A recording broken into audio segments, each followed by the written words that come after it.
was. You gotta turn that fan down. What's going on, guys? Turn that fan down. Like completely off. My bad. Yeah, sorry about that. We had some fucking inconveniences in this bitch. So the topic today is going to be about the Colts making a playoff push. And personally, I'm thinking that Andrew Luck is a bigger hit than a lot of people. Actually, he's a bigger hit than most people think. So he's not anymore. It's the whole point. He is a great quarterback, but I think it's more about the team that they formed. They got a star defense. They got a Darius Leonard and a Malik Hooker who's been doing his shit. He's been working hard. They got Quentin Nelson, who's a good guard. I mean, Quentin Nelson, there's no argument there, but I think with your Malik Hooker, the safety, came out of Ohio State a couple years back. Yeah, he is a really good safety. He's injury prone though. Yeah, see that's the only hang up I have on him is, when you have certain guys that just keep getting hurt and haven't reached kind of like their full potential on certain things, it's just like. It's almost like it's like a fucking drag. You know what I mean? Where it's just like, why did I draft this guy? It becomes like a headache. You're basically paying for potential versus reality. That's all I'm saying. Yeah, but the potential in his first season, the man had 3 tore picks. His fucking ACL I believe he had 3 picks in his first 2 games. Yeah, Malik Hooker can be a surprise. His ACL 5 games in. So discount Malik Hooker. What would you say about Darius Leonard? Someone who can personally, a linebacker like that who leads the league in tackles and gets defensive rookie of the year's honors. And you're telling me someone like that, and he has where he was born in South Carolina, where he was the heart of the defense. He has that mentality to lead a defense like that. He was in South Carolina? Yeah, no, South Carolina. Oh, okay, I didn't know that. Same thing with Jadeveon Clowney. Right. So, I mean, what's another interesting thing is about Jadeveon Clowney, right? Is that how you pronounce it? Yeah. I was watching USC play Fresno State, and I was looking at the ESPN bar under the game, and it kind of lists the sport highlights, trades, cuts, highlights, all that kind of stuff. And they were saying that Jadeveon Clowney went to the Seahawks. Evidently, the Houston Texans weren't really interested in paying him. They're still paying J.J. Watt $100 million. Well, that's J.J. Watt. Yes, but it's more of a monument. Oh, yeah. I mean, He's still a beast. Don't get me wrong. Right. Okay. Well, my point is it's everyone has a cap space, and the market kind of dictates what they think you should be paid per year and per contract. And just because a team doesn't have the cap space or necessarily looks at it as a value of paying you, doesn't mean you're not worth that value or money to the other teams.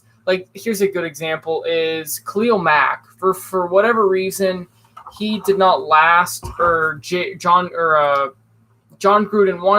didn't want him anymore. Saw him as not as valuable as he used to be. And was like, all right, we'll trade him. We'll get a first-round pick back next year's draft, and we'll go from there. And as soon as he, hit for the Chicago Bears, he gets $100 and I want to say $30 million. I could be wrong. I don't know the specifics. He's basically getting paid like a top 5 quarterback in this league because he wanted to move to the Bears because right. The stuff that John Gruden. I feel like I'm not in the Raiders organization. I don't know how it works, but I feel like he wanted to start new, so he got rid of his star players. That's why he also sent Amari Cooper to the Cowboys, which I believe he's going to surprise a lot of people this year. Yeah, I know he did towards the end. Yeah, and Khalil Mack, but the NFC is going to be a war.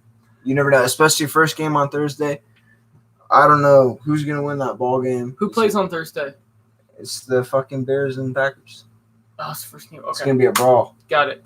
Well, personally, This is amateur hour. Right. Just so you guys know. Bro. Right. Well, I mean, check out so I think this you don't know what's in this bitch. Honestly, this is the first year in the NFL where I really honestly don't know who's going to make you have no idea. I don't know who's going to Patriots. Right. I mean, I think the best team to bet personally is my Patriots because they're always consistent. Let's be honest. They play in probably the worst division in football. They play They play the Jets. I like Sam Darnold. He's an SC guy. He's still a couple years away from being, a guy that people can take seriously. The Dolphins have a 2-quarterback system. I don't know who's going to start. I don't know if Fitzmagic's going to be the guy for 4 games, and then they're going to go to Rosen. I don't know what they're going to do with that. I don't know. And then the Bills, they have Josh Allen, who to me kind of reminds me of Big Ben for the Steelers, but doesn't have like the maturity in the team around him. Right. Doesn't have the bunch I of feel guys. like we went off topic a little bit because the name of the fucking show is Colts versus Andrew Luck. So I'm trying to make this thing full circle. So my point is for the NFC, it's anyone's guess. To me, it's a free for all. Who's going to make the playoffs? Who's going to go Super Bowl? It's everyone's guess.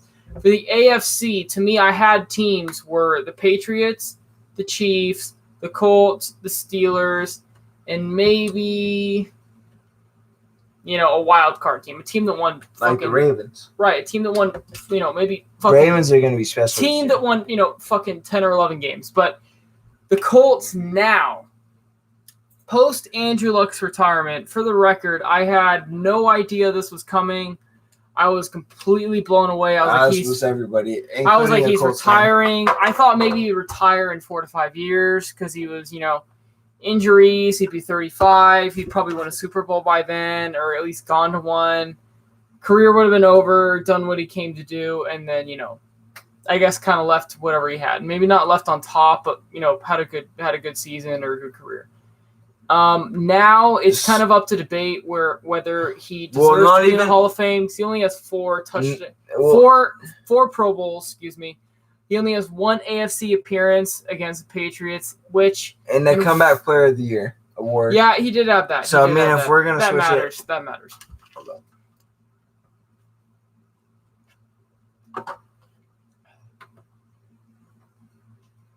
Boy, you gotta stick to straight topic, dude. I was talking about